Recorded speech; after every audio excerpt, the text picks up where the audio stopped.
Jesus, we pray. Ano ba nga ang dapat ginagawa sa pagkakamali? What can we do with mistakes? First of all, identify them as such, mistakes. Kailangan walang lito. Alam natin kung anong tama, anong mali. Sa mga pinaggagawa, alin doon ang tama, alin doon ang mali. We have to know, tag, and label them as such. As mistake, as error, pagkakamali, o pagkakasala.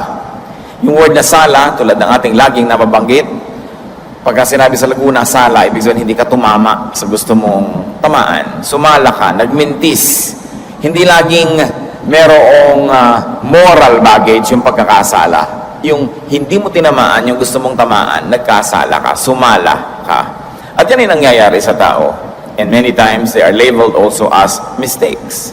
But what is important is for people to be able to identify what is a right and a wrong act, what is a left and a right turn. Jonah 4:11. But Nineveh has more than 120,000 people who cannot tell their right hand from their left.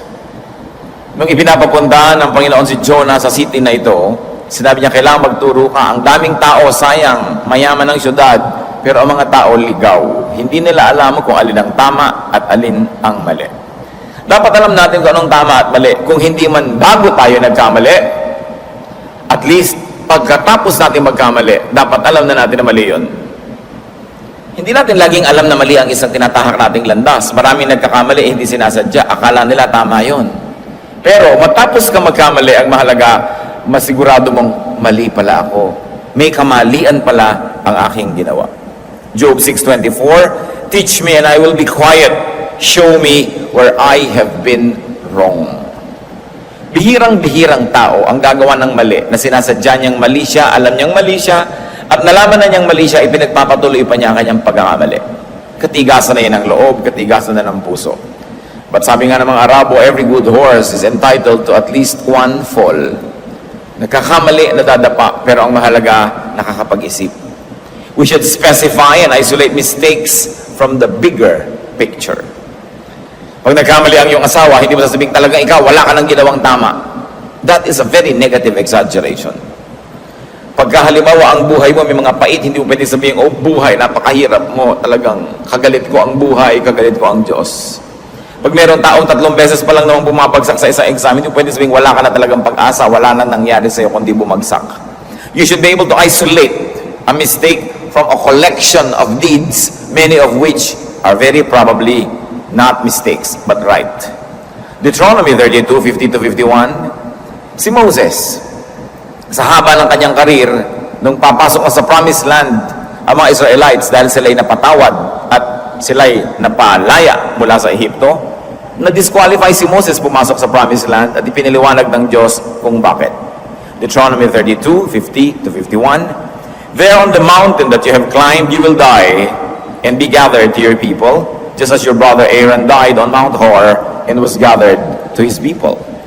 This is because both of you broke faith with me in the presence of the Israelites at the waters of Meribah Kadesh, in the desert of Zin, and because you did not uphold my holiness among the Israelites.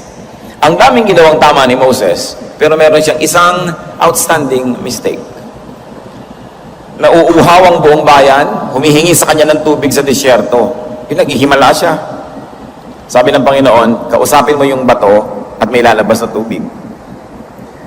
Subalit sa katigasan ng ulo ng mga Israelites at napiko na rin itong Moses na to, hinampas niya ng kanyang tungkod yung bato at lumabas din naman yung tubig. May nainom sila. Pero hindi na instruction Ang instruction, kausapin lang. At sabi ng Panginoon, nung si Moses ay mamamatay na, hindi ka makakapasok sa promised land. Natatandaan mo, pinapakausap ko sa yung bato, hinampas mo. That one act disqualifies you. Pero hindi sinabi ng Diyos kay Moses na yung buong buhay mo failure, yung buong buhay mo mali. Sinabi niya specifically kung ano yung mistake. We really have to differentiate the doer from the deed. Hinihiwalay mo yan. Pwede mong sabihin sa mahal mo sa buhay, I hate what you did. Pero hindi tamang sasabihin mong, I hate you. Pwede mong sabihin, what you did was wrong. But you're gonna say, you are wrong. Pag sinabi mo na sa isang taong, you are wrong, pinakyaw mo na total na. That's why you should isolate the problem. Pwede sabihin mo, alam mo, ang dami mong ginawa ngayon maghapon, pero yung sinunog mo ang bahay natin, mali yun. Hindi mo pwede sabihin, wala ka nang nagawang tama. Kasi pag ang tao, pinakyaw mo na mali lang siya lahat, nagiging defensive. Hindi na niya matatanggap yung kamalian niya dahil ang kanya magiging primary concern is to defend himself. You should isolate the doer from the deed just like what God does. No? When we don't isolate the deed from the doer, we become judgmental. We become very, very personal, and we attack the person more than the error, the specific mistake of that person. Isaiah 1:18, and sabi ng Panginoon, "Come now, let us reason together," says the Lord. Though your sins are like scarlet, they shall be white as snow. Though they are red as crimson, they shall be like wool. Pinag-ihiwalay din ng Panginoon. Sabi niya, itong kasalanan, pula. Hindi naman pula makasalanan. Symbol lang yon. Itong kamalinisan, maputi. Parang snow. Kailangan alam mo kung ano yung puti sa pula. Kailangan alam mo yung tama sa mali. What else do we do with mistakes? Classify mistakes. Pag tayo nag-aayos ng cabinet, andito yung mga underwear, andito yung mga panlakad, andito yung mga pantulog. Sa kusina, andito yung mga perishable, ito yung hindi perishable. Pati basura, kinaklasify ngayon, nabubulok, di nabubulok. Dapat ganun din tayo ka-conscious sa ating mga mistakes. There are mistakes by commission. Mali dahil ginawa. And then there are mistakes by omission. Mali kasi hindi ginawa ang dapat sana'y gawin. James 4:17, anyone then who knows the good he ought to do and doesn't do it, sins. You don't only sin when you do the wrong thing, but when you know the right thing to do and you don't do it, it is also sin. At maraming ganitong type ng mistakes. Sa kadaldalan mo, may nasira kang puri. Okay, sin by commission. You committed something wrong. Then you realize you were wrong. Tapos nanahimik ka na lang. It is now a sin of omission. Because you omitted something that you ought to do. That is, kung sino man ang pinagkalatan mo ng mga pangit na balita, balikan mo, sabi mo, I was wrong, mali ako. Pero hindi, nagkamali ka, pero may yabang ka pa rin, ayaw mo aminin. Okay, nagkamali ka, tamad ka ng itama yon, you commit a sin of omission. Maraming ganon. Ikaw yung head of the family, may pananagutan ka sa iyong pamilya, kaya naman ng iyong katawan, kaya ng iyong kita, tapos nagpapabaya ka sa iyong mga pananagutan, it is a sin of omission. Whoever knows what is right to do and does not do it, commits a sin. So dapat iniisip natin, ano ba yung mistake? Was it a committed mistake or an omitted deed that led to a mistake? Another thing we do with mistakes is to measure them. Measure mistakes. There are such things as very big or regular or small or very small sins. Not all mistakes are alike. Hindi yan magkakapareho. Kumisan ang liit ng pagkakamali ng isang bata, sobra ang parusa. Ang liit ng pagkakamali ng isang kapwa natin, talagang halos isumpa mo na. Identification, classification, and measurement of mistakes can teach us proportion. One of the basic elements of beauty is proportion. We must proportionate even our reaction to mistakes. How we react and how we assign value to error is important. Marami kumi sa mga magmamahalan sa buhay nagkakalayo forever sa walang kakwenta-kwentang mistake. Ang liit na bagay, pinalaki nung isa. Yung tuloy nakakomit ng maliit na bagay na yan sa kalakihan ng treatment ng pangalawang tao, so nag-return na rin siya ng mistake na rin. Lumaki na ng lumaki. Maraming ganyan, nagkakalayo. Pero pagka tinrace mo, pagka binalikan mo, kung saan ba nagsimula ang gulong ito, ang liit-liit na bagay. Iba ang maliit, iba ang malaki. Dapat yon kilala natin. Ang Panginoon, ganun eh. Sabi niya sa Matthew 23:24, you blind guides, you strain out a gnat, but swallow a camel. Hindi nyo malunok-lunok ang maliit na kulisa, pero kayang-kaya nyong lulunin yung kamelyo na ubod ng laki. Ganun, para kayong mga bulag na matuturo. Hindi nyo binibigyan ng proportion. Kahit ang liit-liit ng kasalanan ng isang tao, minamalaki nyo. Pero kayang-kaya nyong huwag pansinin ang mas malalaking mga kasalanan. Kasi mga Kristiyano, may mga paborito tayong pansinin. Hindi naman tama yung immorality, pero galit na galit tayo doon. Pero hindi natin napapansin yung iba pang mga kasalanan. Pride, avarice, selfishness, yabang, greed. Hindi natin napagpapapansin yan eh. Galit na galit lang tayo doon sa adulterer. Galit na galit tayo doon sa nangalon niya. Hindi ko naman sinabing matuwa tayo. Pero doon lang naman tayo halos galit ah. Tapos yung ibang kasalanan, hindi natin pinapansin. Parang okay lang. Selective masyado. We have to learn from mistakes. We have to learn mentally. Pagka nagkamali, ang isang tao dapat nag-iisip. Hindi mo lang tatakpan ng alikabok yung pagkakamali mo para hindi makita. Nag-iisip ka. Hahanap ka ng ganda sa pangit na nangyari. Ecclesiastes 3:11, He has made everything beautiful in its time. Sabi nitong si Solomon na marunong, ang Diyos pag kumilos, na pagaganda niya ang anumang bagay. Bigyan mo lang ng panahon.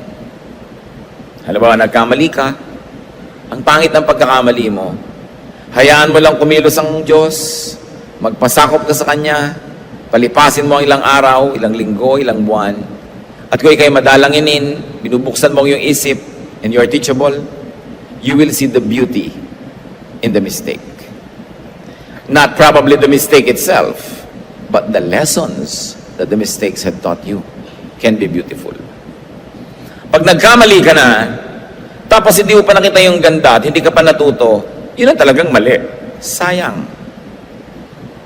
Pero pag nagkamali ka, kahit ang halaga ng pagkakamali mo yung malaki, maraming oras ang naubos, maraming pera o katumbas ng pera ang napunta doon sa pagkakamali mo, maraming pagod ang nagugol, pero natuto ka.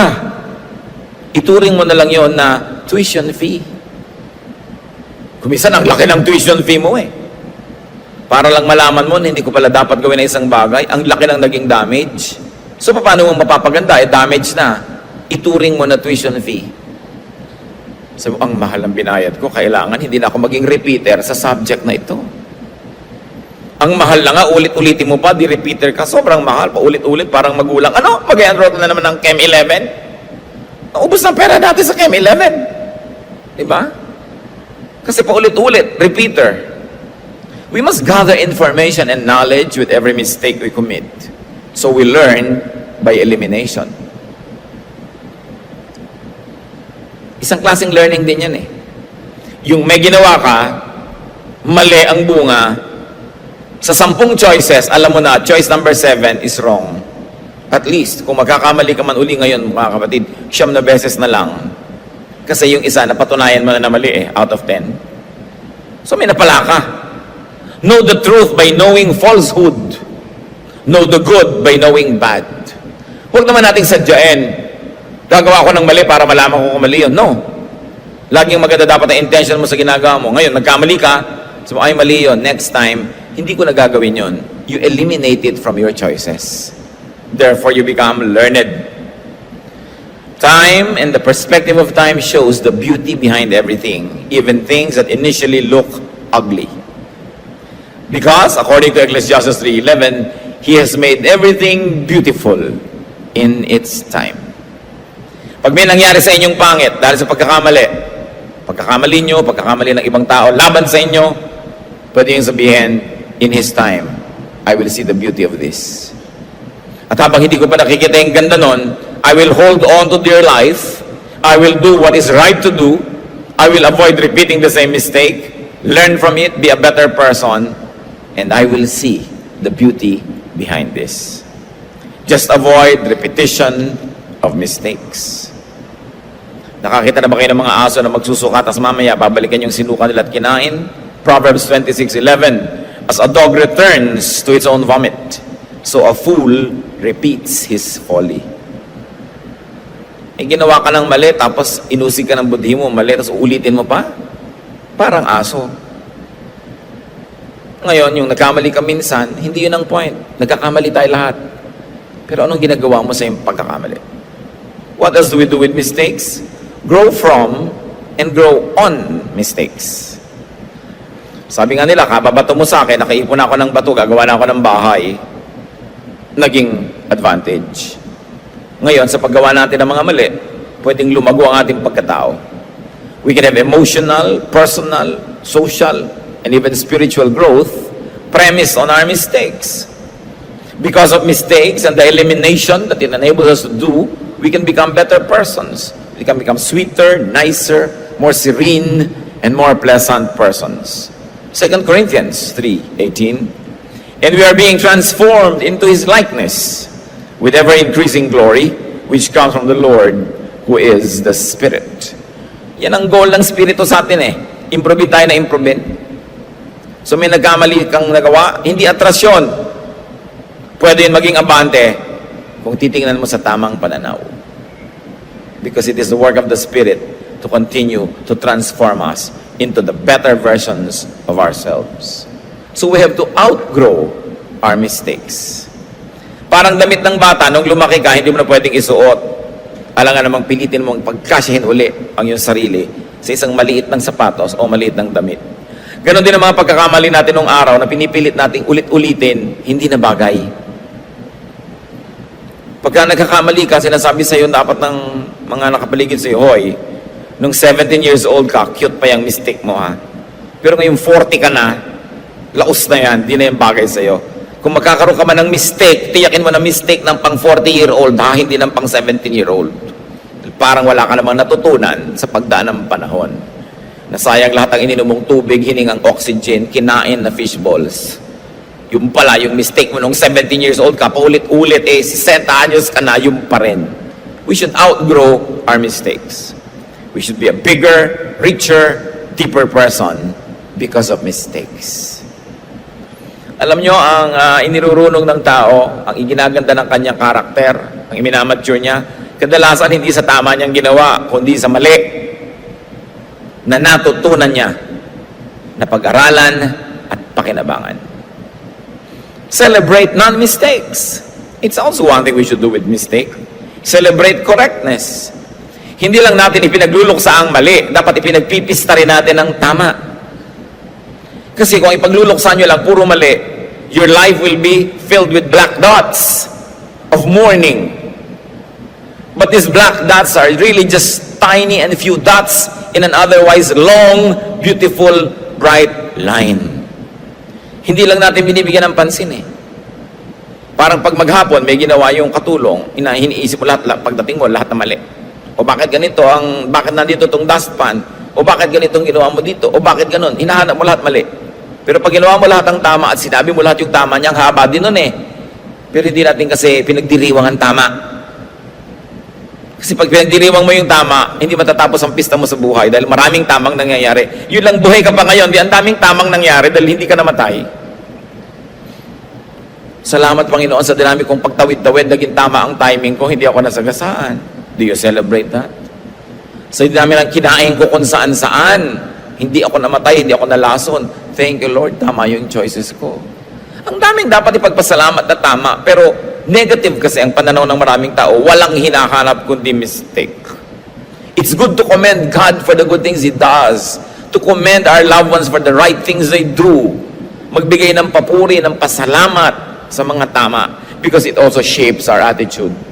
Pag naghahanap tayo ng mga pasalamat, naghahanap tayo ng mga magaganda, yung karakter natin na iiba, nagiging positive instead of negative, nagiging thankful instead of complaining ang ating spirito.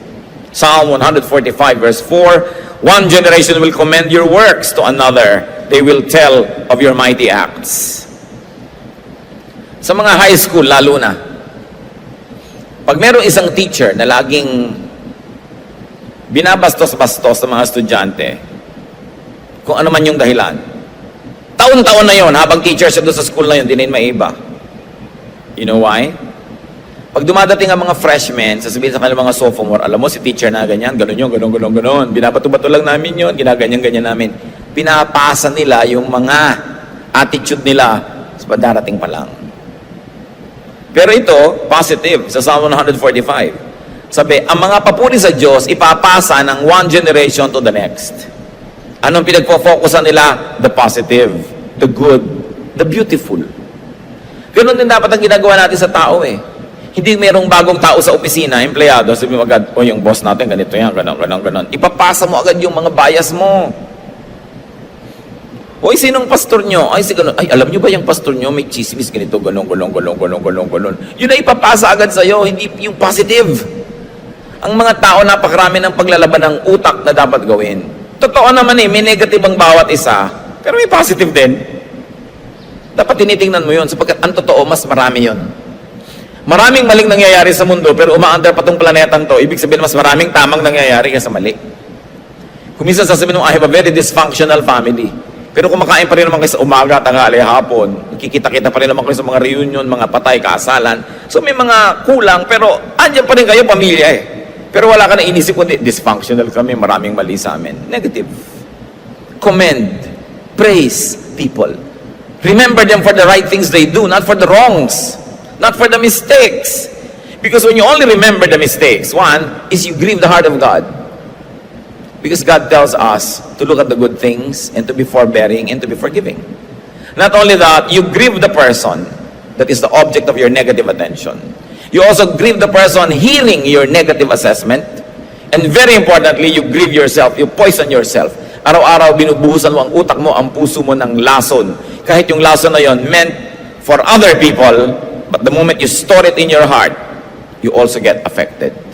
Sinisira mo ang sarili mong buhay pag wala kang inisip kundi yung mali. Wala kayong makikitang perfect na tao, wala kayong makikitang perfect na pamilya, wala kayong makikitang perfect na church. Ang tingnan ninyo yung maganda, yung tama na nakaka-benefit sa inyo at hayaan nyo na ipasa Diyos nyo yung mga negative, yung mga mistakes. Hindi naman kayo Diyos eh. Ngayon, kung gusto nyo mag-Diyos-Diyosan, ituwid nyo muna lahat ng mali nyo. Yung sinasabi ni Jesus, sino man ang walang kasalanan, kayo unang pumukol ng bato. Batuhin nyo, sige, tiyakin nyo lang, wala kayong kasalanan. Pero kung meron, manahimik kayo. Ayusin nyo yung mga sarili ninyo, pulutin nyo kung ano yung tama at maganda, at ipasa Diyos ang hindi nyo nagugustuhan. Romans 16:1-2, I commend to you our sister Phoebe, a servant of the church in Cenchrea. I ask you to receive her in the Lord in a way worthy of the saints, and to give any help she may need from you, for she has been a great help to many people, including me. Sabi ni Paul, yung kapatid natin na yan, malaki ang serbisyo sa Diyos. Pag nagpunta sa bayan ninyo, pakainin ninyo, patulugin nyo sa inyong mga bahay, paglingkuran nyo dahil siya ay lingkod ng Diyos. Hindi sinabi ni Paul na itong si Phoebe ay perfect. Siguro itong si Phoebe may pagkakamali rin. Meron din mga mistake. Pero hindi na sinabi ni Paul, hoy, itong darating na sister sa inyo, may pagkakamali yan, ganito yan, ganon. Hindi. Ang kanyang binigyan ng emphasis, yung tama na ginawa. Celebrate the beautiful. Celebrate what is right. Do not focus only on mistakes. So you thank God for non-mistakes and correct deeds. Ba't ganun dapat ang attitude natin, mga kapatid? Pag tayo may mistake, pag may mistake ang kapwa, bakit hinihingi ng Biblia na ang i-focus mo yung maganda, yung tama? Psalm 103:14, for He knows how we are formed. He remembers that we are dust. Ang Diyos mismo daw naaalala kung paano tayo nilikha. Nagugunita niya na bahagi ng ating pagkatao ay lupa.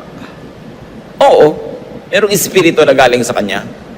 Pero merong bahagi sa lupa at naaalala yun ng Diyos. Kung naaalala yun ng Diyos, dapat din natin maalala yun tungkol sa ating kapwa.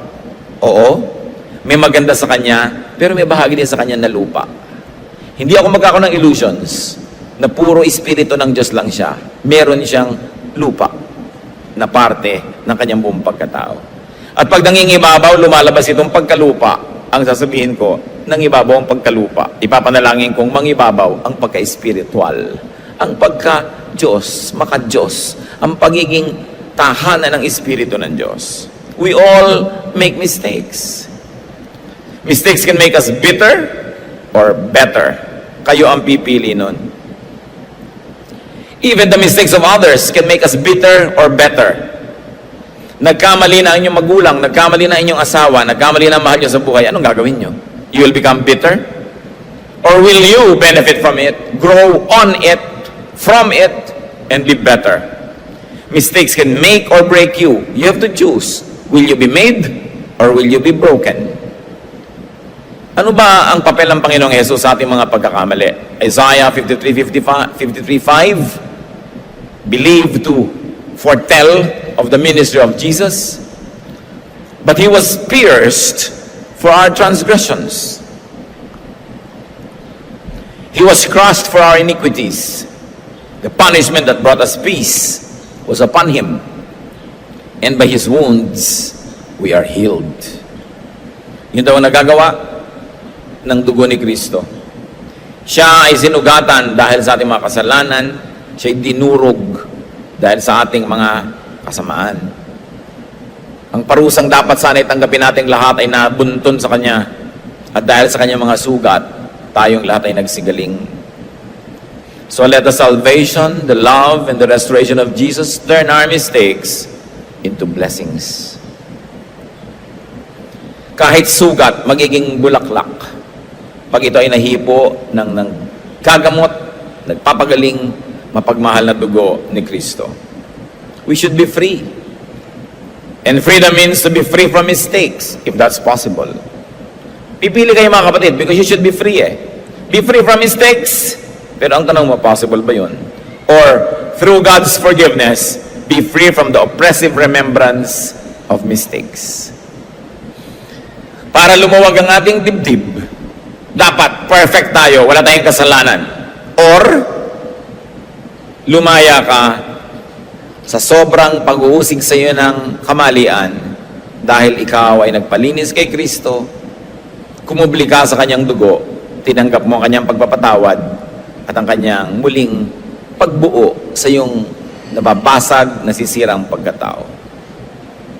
At kung mga kapwa natin na nagkakamali, set others free through forgiveness, through love. Ang ating galit, ang ating puot ay nagiging bilangguan na kinakukulungan ng maraming tao. Pero ang malungkot doon, pati tayo kasama niyang nakakulong sa loob. Only through forgiveness and love can we set people free and ourselves as well. 1 Peter 4:8, above all, love each other deeply because love covers over a multitude. Love. Forgive others and yourself. Mistakes happen. What do you do with it? What you do because of it? And what you do in spite of it will determine its value, whether the mistake will be a blessing or a curse. Turn every curse into blessing.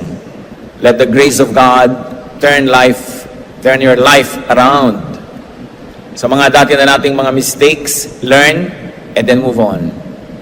At kung sakasakali na magkakamali pa tayo, i-adya nawa tayo ng Panginoon doon. Dapat meron tayong nakalaan na pagpapatawad sa kapwa at sa ating sarili. Aming Diyos, salamat sapagkat kayo Diyos na nagpapatawad, naglilinis. Gusto namin, Panginoon, ang aming mapagkakamali, huwag nang magpaulit-ulit. Gusto namin matuto. Turuan mo kami,